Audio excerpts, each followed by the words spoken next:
Bem-vindo a mais um Papo de Psi. Eu sou a Mariana. E eu sou a Lidiane. E hoje falaremos sobre maternidades reais na quarentena. Por que maternidades? Como é ser mãe nessa quarentena? Mais tempo para os filhos? Notícia boa? Nova rotina? E agora? Tudo isso e um pouco mais no Papo de Psi de hoje. Vamos lá?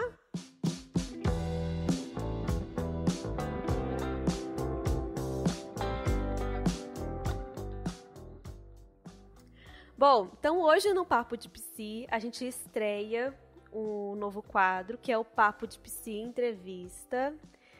Eu e a Lidiane vamos ter uma super convidada hoje, então, que é a Camila, que também é psicóloga, e vai bater um papinho com a gente, então, falar um pouquinho sobre esse tema tão delicado que é, né, maternidades reais.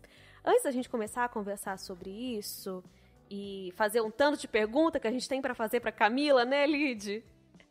Camila, se apresenta se prepare. Se prepara, que a gente tem um tanto de coisa para que a gente quer ouvir você falar. Mas antes da gente começar a fazer isso, se apresenta um pouquinho, fala um pouquinho sobre você, quem é você, o que você faz. Conta pro pessoal que está escutando a gente.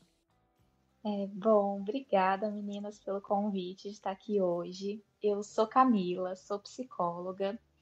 Sou mineira, estou em Salvador há um pouco mais de um ano, né? Estou nesse momento de transição, de identidade, de local, de tudo. E, além de psicóloga, eu sou mãe do Miguel, de 1 ano e 10 meses. E estou exatamente nesse momento, né? De reencontros, de redescobertas, vivendo essa maternidade de forma tão intensa. A partir de tudo isso, e agora com uma quarentena, né, em meio a uma pandemia. Então é isso. Sou um pouquinho de tudo isso. Sou um pouco psicóloga, sou um pouco mulher, sou um pouco mãe, sou isso. Sou e estou isso no momento. Só tudo isso, né, Camila? Ô, Camila, e conta pra gente também um pouco do seu projeto, Rizomas do Ser. Então, desde que eu me mudei aqui para Salvador, né, eu passei por um período aí de deixar a psicologia um pouquinho de lado para me dedicar de forma mais inteira para a maternidade, né? A gente está aqui numa cidade onde a gente não conhece ninguém, não tem rede de apoio, e a escolha que a gente fez foi eu estar, né, 100% enquanto mãe e deixar a psicologia um pouco de lado.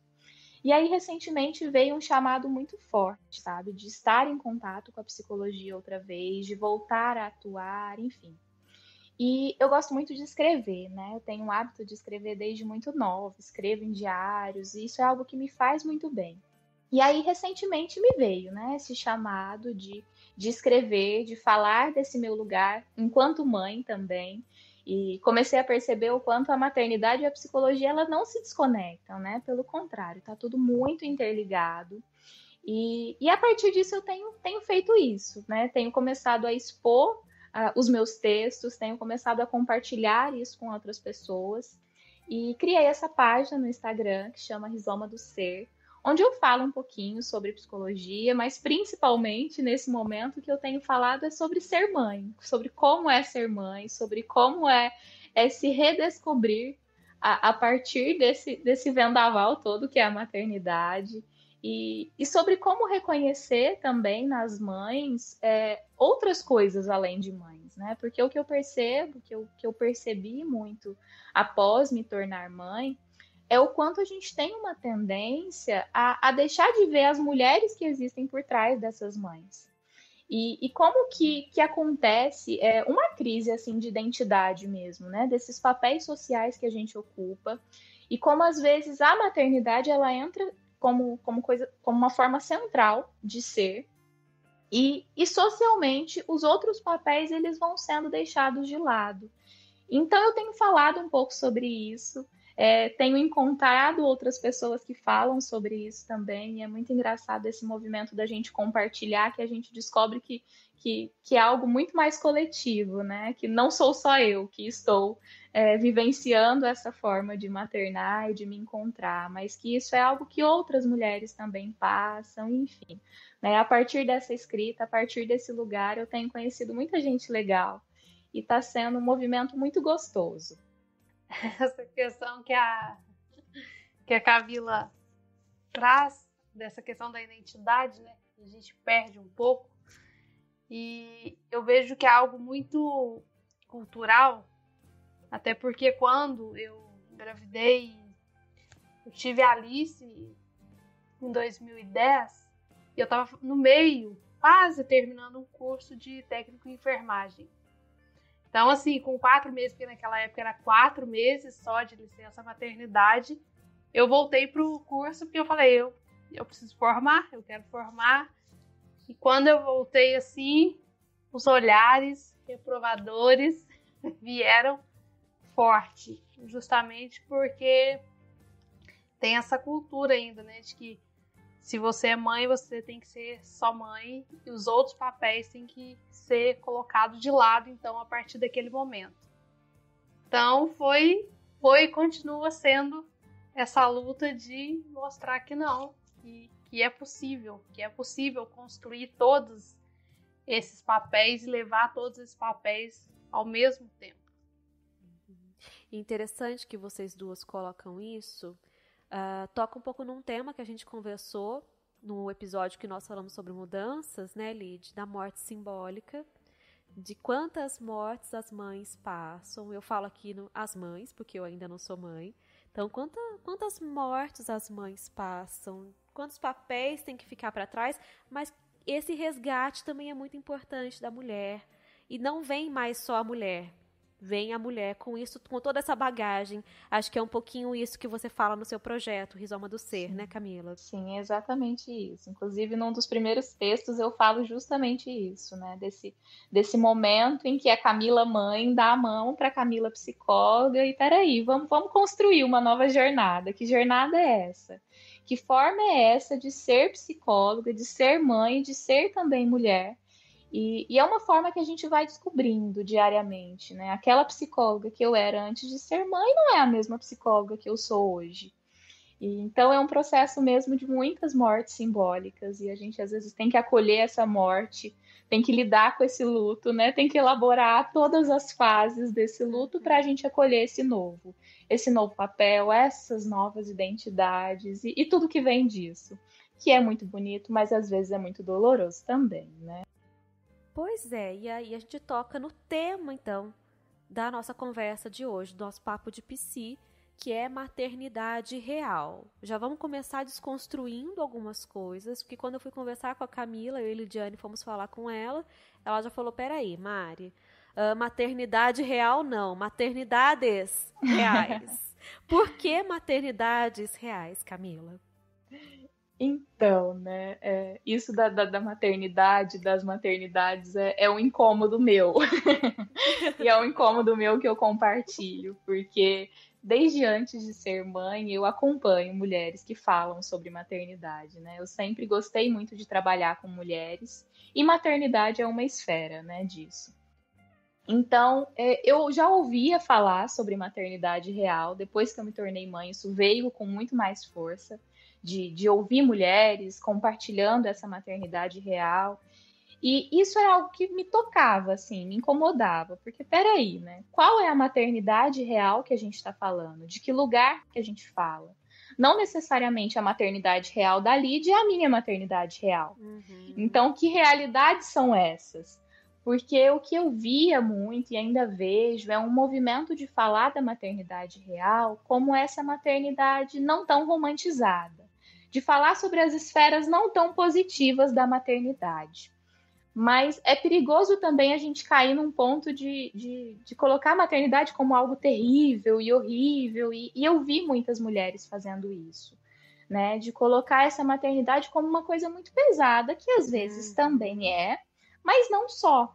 Então, por isso que eu gosto de pôr no plural, porque eu falo da minha maternidade, eu falo do meu lugar, E esse lugar vai tocar algumas mulheres, mas vai ser um lugar totalmente alheio para outras mulheres. A minha fala não vai dar conta de abarcar todos os lugares e todas as maternidades possíveis.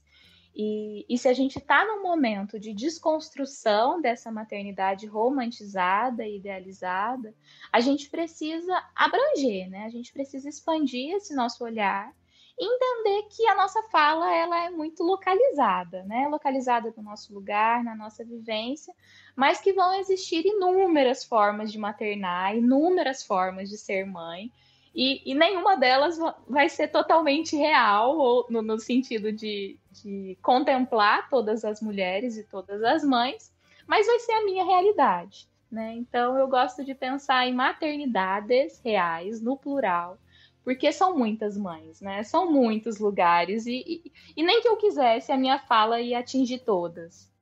Eu acho importante isso. Acho muito importante isso que você traz, Camila, porque esse movimento da maternidade real, acho que veio também para tentar trabalhar com as mães que estavam muito oprimidas. E se a gente cria um novo termo, maternidade real, acaba sendo um novo opressor. Sim. Era para ser uma coisa de libertação, e acaba oprimindo mais ainda. Porque se, por exemplo, uma mãe escuta uma fala sua e não se identifica com o que você fala, ela vai achar, peraí, eu não me encaixo naquela maternidade fantasiada. Eu não me encaixo na maternidade ideal, eu não me encaixo na maternidade real. Onde que eu me encaixo?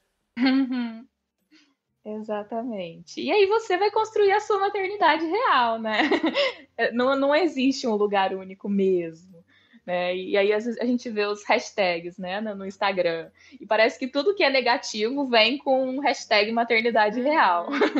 E tá, isso também é uma realidade, mas não só. Falar de maternidade real é falar do lado difícil, do lado pesado, mas às vezes é falar de amor, às vezes é falar do lado gostoso, enfim. Vão ser muitas vertentes, vão ser muitas nuances e muitas formas, né? E o próprio termo maternidade real, de acordo com o que a gente está conversando, já implica essa dinâmica. Tá, trouxe uma visão diferente daquela maternidade romantizada, mas o próprio termo ele tem que ser revisto. Porque a maternidade é isso, ela se faz nessa dinâmica. A maternidade é a relação da mãe com o filho. Se é boa ou ruim, isso daí quem tá dizendo é quem tá de fora, porque o que importa é a relação ali dos dois. Ou dos três, sei lá, porque às vezes tem mais, né? São gêmeos, trigêmeos. Mas o que importa é isso, é essa relação que é construída. Pois é, e uma questão que eu queria trazer pra gente conversar aqui é como, já que a gente tá falando de períodos de quarentena, de pandemia, como é ser mãe nessa quarentena?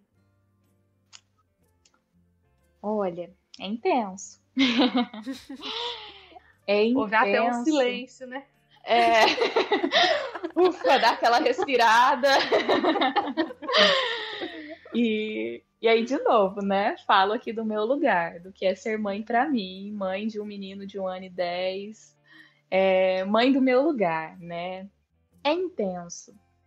É intenso e te coloca em contato com muita coisa, né? Daria pra gente falar sobre diversos temas, pensando nessa maternidade, pensando na quarentena. Mas o que eu vejo e o que eu tenho ouvido muito em grupos de mães, em outras mães que eu acompanho, é muito esse processo de sobrecarga, sabe?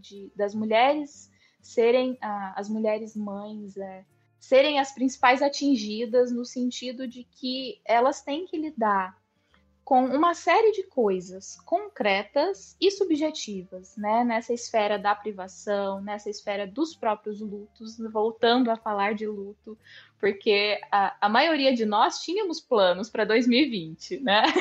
Todo mundo tinha algum tipo de expectativa para esse ano. E nós, mães, também tínhamos as nossas expectativas. E quando a gente se vê diante de uma pandemia, diante de uma quarentena, a gente tem que lidar com essas frustrações também. E a gente tem que lidar com isso com todo um contexto além de nós, né? Então, o trabalho ele continua acontecendo. Os filhos, eles continuam e com uma presença muito maior, porque agora a gente não dispõe de nenhum tipo de rede de apoio, não tem escola, não tem a possibilidade, né, de você contar com ninguém para além de você e talvez o seu companheiro ou a sua companheira. Então, o que eu vejo são muitas demandas, muitas e muitas demandas em cima dessas mães, uma série de expectativas. Então, Camila, eu queria te perguntar sobre isso que você estava falando, se você está dizendo também desse acúmulo de função que decaem sobre a mãe, agora que a mãe tem ficado muito tempo em casa. Fala um pouquinho mais desse acúmulo de função que você estava falando. Pensar sobre esse acúmulo de função, eu acho que é pensar também sobre a forma como a nossa sociedade se organiza, né, e se estrutura. Porque a gente avançou bastante em termos de igualdade de gênero. Hoje em dia isso são coisas que são mais faladas. As relações elas estão caminhando para serem mais igualitárias. Mas infelizmente o que a gente vê é que as mulheres elas são as principais responsáveis pelo cuidado da casa, pelo cuidado dos filhos. E não só esse cuidado direto da função em si, né, do cuidado em si. Mas existe todo um trabalho do nível da carga mental, um trabalho emocional, digamos assim, de você pensar sobre o que deve ser feito, de você gerir mentalmente tudo que envolve uma casa e um filho. E parece que nesse ponto, pelo que eu vejo, pelo que eu sinto, a gente ainda não evoluiu tanto. Vamos trazer alguns exemplos sobre isso, né? Para quem nunca escutou falar sobre essa carga mental, o que seria isso? Essas questões que você tem que gerir na casa, no filho? Fala um pouquinho mais pra gente. A gente vê, por exemplo, um homem lavando louça hoje em dia, né? Alguns homens ainda é algo em processo, mas tem homens que já estão ali fazendo uma comida, lavando louça, trocando a fralda do filho. Mas geralmente, quem vai na despensa ver o que está precisando comprar é a mulher. Geralmente, quem vai arrumar a mochila do filho para levar para a escola e tirar o lanche, ver se ele tem lição de casa, enfim, todo esse trabalho de nível mental é a mulher. Então, até nos relacionamentos onde essa questão da igualdade é mais evoluída, né? E falando aqui do meu lugar de privilégio, né? Eu e o meu companheiro, a gente conversa muito sobre tudo isso. A gente já conseguiu desconstruir muita coisa. Mas diariamente eu me vejo nesse lugar. De ser eu a pessoa que estou pensando no que precisa ser feito. O que vai ter de almoço? Sim. E aí não é simplesmente você chegar lá e fazer almoço, né? Você tem que ver o que vai ser feito. Será que tem arroz? E aí eu penso nas mães que estão orientando com relação à escola, né? Olha, aqui tem tarefa da escola hoje? Não tem? Quais são os prazos? Isso acaba decaindo sobre a mulher também, né? Sim. Quem que olha aquele caderninho que vem da escola? Né, a agenda. Quem costuma ler? Inclusive, os professores, eles costumam direcionar esses recados para as mães. Perfeito, porque, geralmente... era isso que eu ia falar. Sim. Então, todo esse trabalho mental de pensar o que precisa ser feito ainda é da mulher. É a mulher que faz isso na maioria das casas. Até nas casas mais evoluídas, né? Evoluídas entre aspas.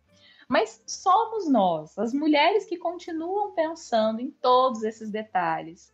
Esses tempos até eu achei muito legal, viralizou no Instagram uma publicação que falava justamente sobre isso, né? Eu acho que uma pediatra, se eu não me engano, fez uma enquete falando, e aí, você acha o pai do seu filho participativo? Você diria que ele é um bom pai? E aí a maioria das mulheres colocaram que sim. E aí ela começou a citar exemplos. Tá, mas qual foi a última vez, né? Quando que você ouviu ele falando, nossa, a gente precisa levar ele para tomar uma vacina? Nossa, você viu aquela nova brincadeira que saiu? E que tal a gente tentar implementar essa nova forma em casa e tal? E aí ela começou a listar uma série de coisas que geralmente são as mães que pensam, são as mães que fazem, são as mães que administram. Então, é isso, né? E como é cansativo mentalmente, né? Você ter que gerir a casa, você ter que gerir o cuidado dos filhos, ainda que existam, às vezes, em alguns casos, pessoas que vão ajudar a executar esse trabalho. Mas quem está gerindo é a mãe, na maioria Perfeito. dos Você casos. falou a palavra que eu queria tocar, ajuda. Eu escuto muito isso no discurso de muitas mães. O pai me ajuda. O pai da criança me ajuda. O que você acha disso? O que você acha disso também, Lid? Fala um pouquinho aí. Vamos colocar lenha na fogueira. Ajuda, né? Faz o papel dele. Então. Mas inclusive, eu tinha muito essa visão. Ele me ajuda, ele me ajuda. E isso, em um determinado momento, eu me sentia muito mal. Eu falava, nossa, eu não dou conta. Minha mãe dava conta, minha avó dava conta, e eu não dou conta, eu preciso de ajuda. Aí depois eu parei e pensei, falei, gente, que ajuda? Tá fazendo o papel dele, né? Mas ainda temos essa ideia de que ajuda. Sim, exatamente. E aí é engraçado como quando um pai faz uma coisa básica, como existe toda, né, uma mobilização quando um homem pega uma criança para trocar uma fralda, né? Nossa, as pessoas faltam bater palma, né? Nossa, o pai ajuda, né? O pai sabe trocar fralda. Como se isso fosse algo sobrenatural, como se isso fosse de fato uma ajuda. Mas é igual a talvez gente para muitas falou. mulheres seja sobrenatural porque elas não estão Sim. com os olhos abertos para isso, né? Sim, sim. E é um processo, né, da gente abrir esses olhos, da gente tomar essa consciência e da gente chamar esses homens, né, esses companheiros, para exercer os seus papéis, que não é ajuda, é compartilhar responsabilidades. O filho não é só da mãe, não é só a mãe que sabe cuidar. Em muitas gerações, isso foi colocado como papel das mães, como se existisse um instinto natural ali que a partir do momento que você se torna mãe, você automaticamente sabe fazer tudo e sabe fazer tudo melhor que qualquer um, né? Mas não, a gente aprende a ser mãe. E se a gente aprende a ser mãe, os pais também podem aprender a ser pais. E como que vocês acham que fica agora a divisão de responsabilidades em casa com relação à criança nesse momento que a gente está vivendo de reclusão? Muita gente tem podido trabalhar em casa, mas não são só os pais que trabalham, as mães também. Como que vocês acham que ficam como é que vocês acham que fica a divisão de responsabilidade? Eu acho que depende de como a relação era antes e depende também muito desse nível de abertura e de disposição desse casal, dessa família. Existem casais, existem famílias que estão conseguindo, né, se organizar, fazer um revezamento de turno, que todos estão sobrecarregados, né? Se todos estão sobrecarregados e cansados, acho que é porque está indo pelo caminho certo. Se só a mãe está sobrecarregada e o pai está achando legal a quarentena, então tem algo aí a ser revisto. Mas existem também aquelas relações que estão desmoronando, né? Acho que aí seria um tema para uma outra conversa. Sim. Mas acho que o que já estava frágil está ficando ainda mais escancarado nesse momento. Então eu tenho visto muitos relacionamentos, inclusive, acabarem nesse momento, né? Eu tenho um casal de amigos que são psicólogos de casais. E eles estão com uma demanda altíssima nesse período, porque são muitos relacionamentos que não estão sobrevivendo a essa quarentena.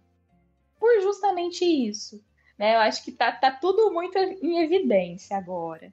Então, talvez muitas mulheres estejam percebendo e sentindo na pele o quanto esses relacionamentos ainda são desiguais. Porque às vezes na correria do dia a dia, com cada um em seu trabalho, enfim, né, com outras organizações, talvez isso não ficasse tão nítido. E agora, dentro de casa, talvez esteja mais pesado. Agora aquilo que incomodava antes grita. Exato. Os conflitos estão ali escancarados. Sim, não dá mais para cada um ir para o seu trabalho, o filho ir para a escola e no final do dia tá tudo bem. Tá todo mundo embaixo do mesmo teto. As crianças seguem demandando muito, como crianças demandam, né? E talvez ainda mais porque eles também estão sentindo o impacto de tudo isso. Eles também estão em reclusão com toda a energia que uma criança tem. E às vezes a família não dá conta de tudo isso. E quando isso recai só para a mãe, que é, infelizmente, né, de novo, a maior parte dos casos, né, onde as mães são as responsáveis tanto por esse cuidado da casa quanto do cuidado do filho, eu acho que fica tudo muito gritante e muito sensível. E você pontuou, Camila, sobre a criança também estar nesse momento de reclusão e ela também ficar cheia de energia dentro de 4 paredes. E aí eu tenho ouvido relatos de mães, pacientes, questionando, e agora? A gente faz o quê? Não aguento mais entreter essa criança, não sei mais o que fazer para deixar essa criança ocupada. Mas aí eu levanto uma questão. Será que precisa ficar entretendo essa criança o tempo inteiro? Precisa ficar enchendo essa criança de coisas para fazer? O que vocês acham sobre isso? O que vocês acham disso? Eu sou a adepta de que a criança precisa sentir o tédio para ela aprender a lidar com isso. Eu não sou muito de ficar arrumando 1001 atividades. Inclusive, a lista tem aula, né? E eu deixo ela fazer. E ela descobre como que ela vai lidar com esse tédio. Então, assim, é a minha maneira, claro. É a minha forma de entender a situação. E o que eu tenho visto é que ela tem desenvolvido as habilidades dela que ela gostaria, que é o desenho e a escrita. Então, é isso que a gente incentiva. Não fica também colocando muita coisa, porque não dá. Para ela já tá difícil porque ela é extrovertida. Então, assim, ficar dentro de casa, entre 4 paredes já tá difícil. O que dá uma aliviada é a cachorrinha dela, né, que ajuda um pouco. Então, por isso, eu não sou muito de ficar com muitas atividades. Eu acho que atrapalha mais do que ajuda, mas... Eu concordo muito com isso também, da importância do tédio. Quando começou, né, o isolamento, nos meus grupos de mães, bombava de PDF de como entreter crianças na quarentena.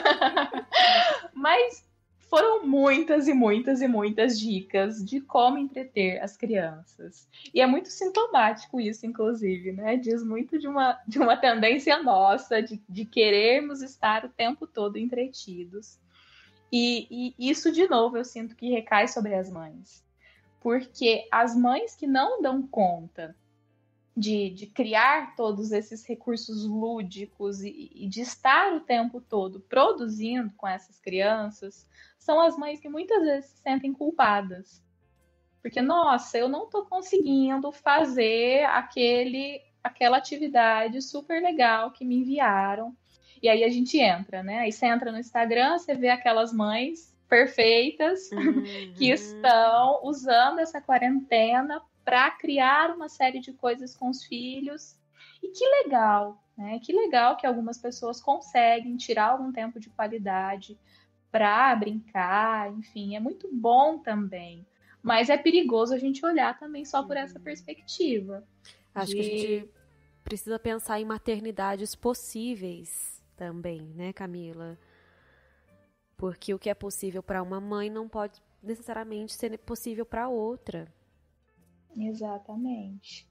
E aí, se é possível, em um dia da semana, ter esse tempo de qualidade, que legal, né? Não julgo também, não, essas dicas. Utilizei algumas. E que bom que em alguns momentos eu pude utilizar alguma delas.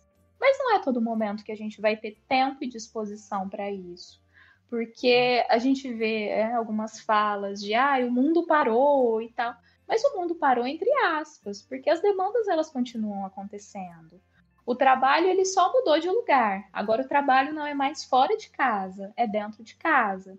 E isso traz um peso diferente, porque aquela carga horária que você estava fora de casa e que de repente o seu filho também estava em outro espaço, agora é uma carga horária que coincide. Você tem que fazer o seu trabalho do lado do seu filho e com a sua casa.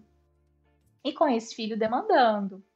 E aí isso do ócio, né, é algo que eu tenho tentado implementar aqui em casa, só que aí a gente fala das faixas etárias, né? Eu tô com um bebê de 1 ano e 10 meses. Então esse ócio não é um ócio tão possível. É um ócio em que ele está demandando a minha presença o tempo todo, às vezes até para ir no banheiro. Então, como que a gente vai conciliar isso? De um trabalho, de um tempo de autocuidado, enfim, de outras atividades dentro de uma casa com essa criança demandando. Então, eu sinto que é bem delicado, sabe? E agora, como é que fica o home office das mães em casa com crianças pequenas? Eu tenho assistido uma série da Netflix, não sei se vocês conhecem, que chama Working Moms.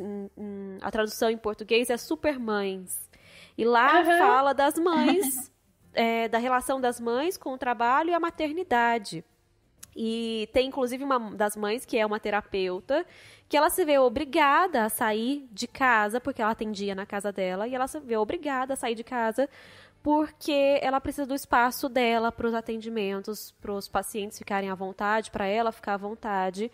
Só que isso é uma outra realidade. Hoje, não dá mais, por mais que essa mãe tenha condições, dessa rede de apoio que você comentou, hoje não é tão possível sair de casa para trabalhar. Como é que fica o home office das mães agora? Como é que fica? Será que fica? Ai, pergunta difícil, né? Será que fica? Como é que fica? Porque eu acho que depende muito do trabalho, depende muito se esse parceiro, se essa rede atual, né, vai estar disponível, mas às vezes não fica.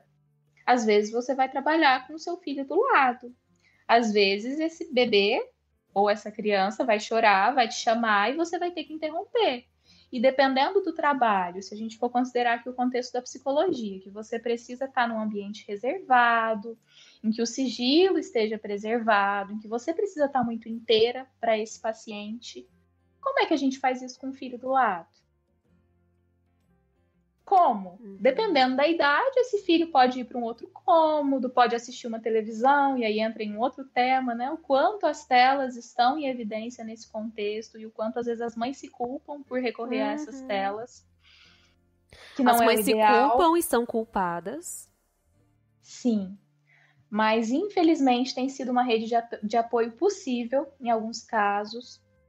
E aí, como que a gente faz, né? Acho que a gente volta nessa pergunta e eu acho que é algo que a gente está tentando construir, esse home office, em condições totalmente insalubres, porque como que você pensa, como que você centra, como que você tem um trabalho de qualidade?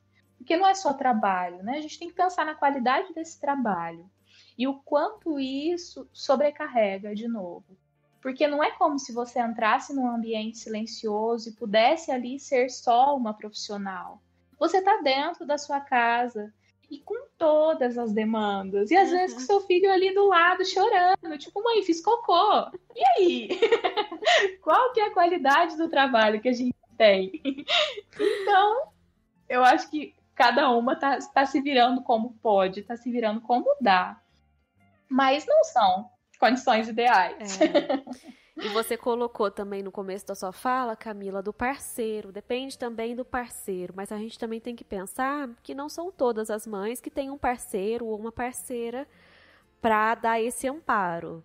E aí? E agora? E agora? Né? E agora, José? E essas mães solos? E aí a gente poderia pensar até no âmbito mais social, político, né? De que respaldo que essas mulheres estão tendo e como, né? Como manejar isso? Como que vai se dar essa configuração desse trabalho em mulheres que não têm com quem delegar, que não têm com quem compartilhar essa responsabilidade. Então, é algo muito, eu acho que as mulheres e as mães estão fazendo porque precisam fazer.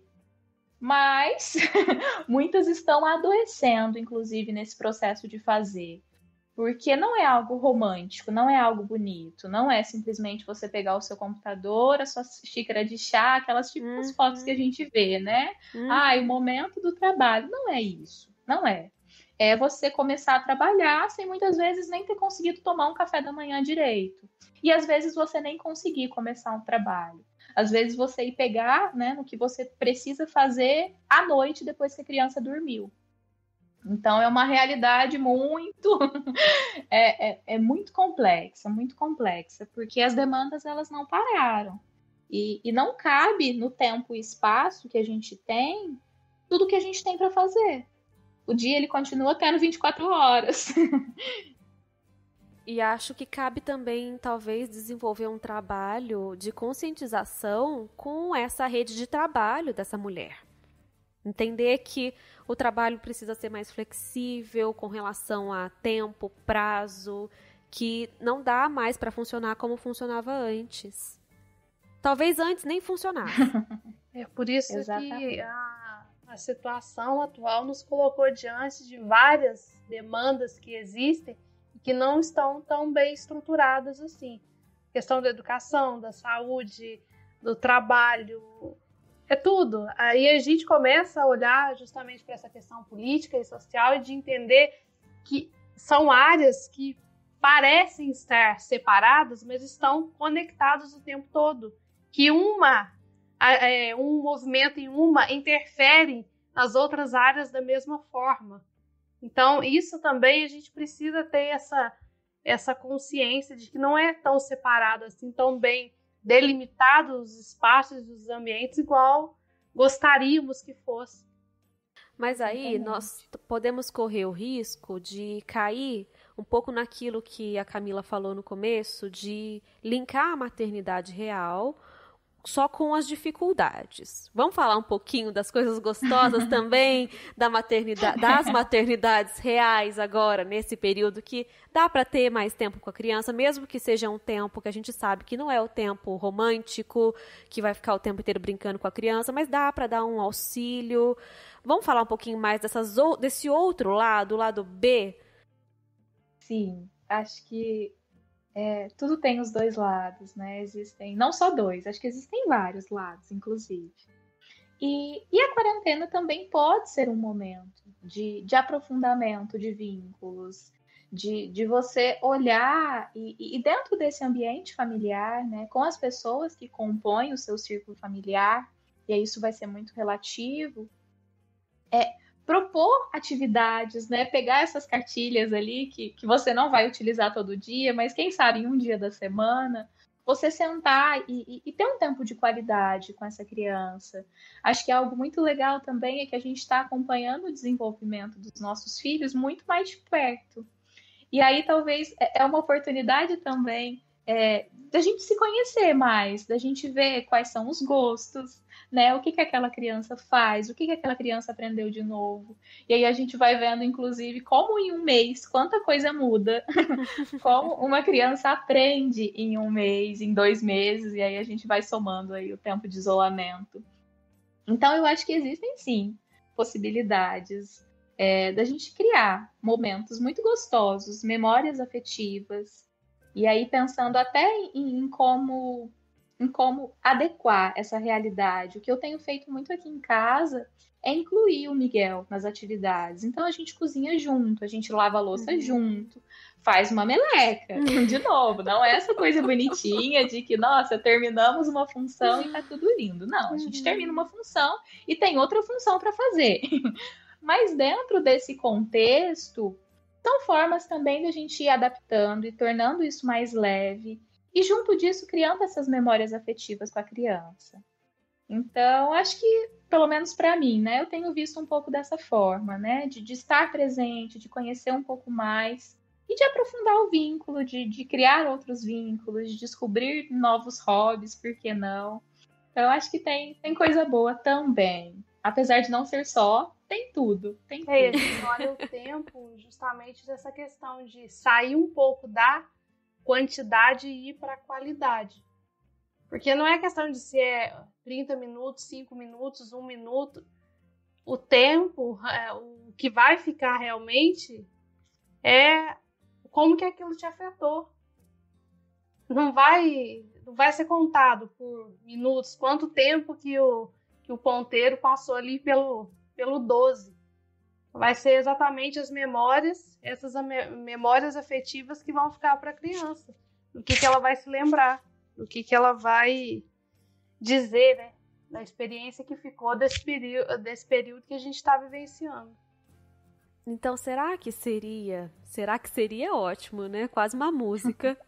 Então, será que esse momento que nós estamos vivendo pode ser um convite também para repensar as relações de maternidade, de paternidade, relações familiares? Eu acredito que veio justamente para a gente repensar. Não veio, claro, com essa intenção. Ninguém queria isso, mas já que aconteceu, existe essa possibilidade de repensar, porque a gente vem muito dessa lógica de vamos, acelera, vamos, rápido, tudo para frente.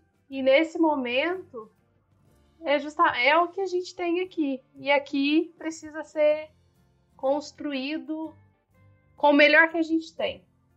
Eu acho que essa é a questão, é o melhor que a gente tem. E cada um sabe da sua realidade, o que é possível fazer. E nem sempre o melhor que se tem hoje é o melhor que se tem amanhã. Porque às vezes a comparação não é só com a mãe com outras mães, por exemplo. Às vezes uma mãe que tem vários filhos, ela teve um momento de maternidade com o filho mais velho e agora ela tem um filho mais novo e ela não consegue executar da mesma maneira que ela executava essa maternidade. E aí vem a comparação consigo mesmo. E isso fica muito pesado, né? É o mesmo movimento, né? É dinâmico, não dá para passar 2 vezes no mesmo lugar da mesma forma. Passar no mesmo lugar até dá, mas da mesma forma não dá, porque mudou, a gente muda todo dia, o tempo todo. Sim, e acolher esses processos também. Que a mãe que eu fui ontem, inclusive, para o meu mesmo filho, não vai ser a mesma mãe de amanhã. E aqui, dentro desse contexto de quarentena, vão ter dias muito bons, vão ter dias que eu vou olhar no espelho e falar, nossa, Camila, que mãe que você é, hein? Tem horas que a gente olha e fala, uau, é isso, né? E tem horas que a gente olha e fala, que é isso? Que dia foi esse? Eu só quero que esse dia acabe. E tudo bem, tudo bem. Vão ter dias que a gente vai ter uma disposição, ter uma abertura muito maior. Então, e vão ter dias que serão pesados, né? A gente não dá conta de ser 100% sempre nada. E quando a gente tem que ter essa atenção difusa, né, de estar no mesmo lugar fazendo várias coisas, isso se torna ainda mais complexo. Mas que bom que a gente pode estar sempre se reconstruindo. Sim. Né? Que bom que, enquanto mãe, inclusive, a gente pode se tornar várias mães ao longo de uma mesma vida, de uma mesma experiência. E se a gente pudesse, então, passar alguma mensagem para as mães que estão escutando a gente e que estão muito angustiadas com tudo isso que elas estão passando, tudo isso que a gente conversou aqui, o que a gente poderia falar para elas? Primeiramente, assim, você não tá sozinha, sabe? Não é só você que tá surtando de vez em quando. Não é só na sua casa que as coisas estão meio bagunçadas. Porque é muito perigoso a gente entrar nessa de comparação e são poucas ainda as pessoas que compartilham o lado não tão cor-de-rosa. Então, o que eu sinto, assim, quando eu compartilho com outras mães e quando eu vejo que não é só comigo, parece que se torna um pouco mais leve, sabe? Eu acho muito legal o grupo de mães, quando às vezes a gente coloca algum tema ali, e aí todo mundo começa a trazer a sua experiência e a gente vê que, nossa, não é só comigo. Então, acho que primeiro que você não tá sozinha, que não é só com você, que tá pesado com todo mundo. E às vezes a gente pensa muito em formas de acolher essa criança, de acolher o outro, né? Quando a gente pensa nesse materno, a gente pensa muito no cuidado. Mas o cuidado ele tem que partir da gente. Parece um pouco utópico a gente falar em autocuidado num contexto como esse. Mas o que eu sinto, o que eu percebo é que quando eu me cuido, quando eu me olho com carinho, quando eu tenho um momentinho para mim, nem que seja no final do dia, muito cansada, mas quando eu tenho esse tempo, sabe, para olhar para mim, para o que importa para mim, eu sou uma mãe muito melhor para o meu filho. Perfeito, Camila. E não é egoísmo. Eu vejo muitas mães que trazem angústias para mim, dizendo que elas se sentem egoístas se elas forem cuidar delas, mas não é, né? E que importante você, mãe, falando desse lugar, tão importante, e não só como mãe, mas também como psicóloga. Esses 2 lugares que agora estão caminhando Sim. aí de mãos dadas. Que bonito. Sim. Não existe cuidado ao outro que não passe pela esfera do nosso autocuidado. A gente não consegue proporcionar, por mais que a gente tente, um cuidado de qualidade se a gente não se cuidar, se a gente não tiver os nossos momentinhos ali para respirar e para pensar no que é importante para a gente. Então, é um contexto complicado, é um contexto atípico, totalmente, mas acho que a gente precisa achar formas também de se priorizar, de acolher, de entender que os dias ruins também vão passar e a gente sempre vai ter um outro dia para fazer diferente e para achar uma nova forma que faça sentido para a gente. E é isso. Camila, nosso papo tá muito bom. Eu tenho certeza que a Lidiane também queria te perguntar mais um tanto de coisa. Eu também. Sei que você também tá empolgada falando sobre isso. Queria trazer outras temáticas, mas o nosso tempo, ele se limita. E acho que também nós falamos aquilo que a gente precisava falar hoje. Caso vocês que estão escutando a gente ainda queiram conversar sobre isso, tenham dúvidas, podem mandá-las para mim, para Lidiane no Instagram. Meu Instagram é @marianaalvespc, o da Lidiane Gouveia, psicóloga. E também para Camila, que está trazendo aqui essa nova percepção pra gente, né? Passa de novo o seu Instagram pessoal e lá te perguntar, seguir seu Instagram, Camila, por favor. É o @rizoma-do-ser. Que é um projeto muito bonito, vale a pena conhecer, certo? Então, gente, muito obrigada. Tá sendo muito bacana essa nossa troca aqui nesse momento. Eu acho que a gente tem se apoiado também nessas nossas conversas, nesse nosso papo de psi. E semana que vem tem mais. Vamos falar sobre culpa, para que ela serve, por que ela nos persegue, para onde que ela nos leva. Eu ouvi aí um gritinho de uma criança. Camila foi convocada, vamos dispensá-lo. Então é assim.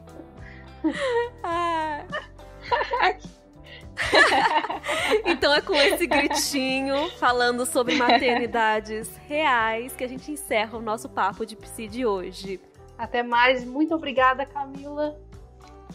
Muito obrigada, meninas. Foi ótimo estar aqui com vocês. Um beijo. Então, um grande abraço e até mais.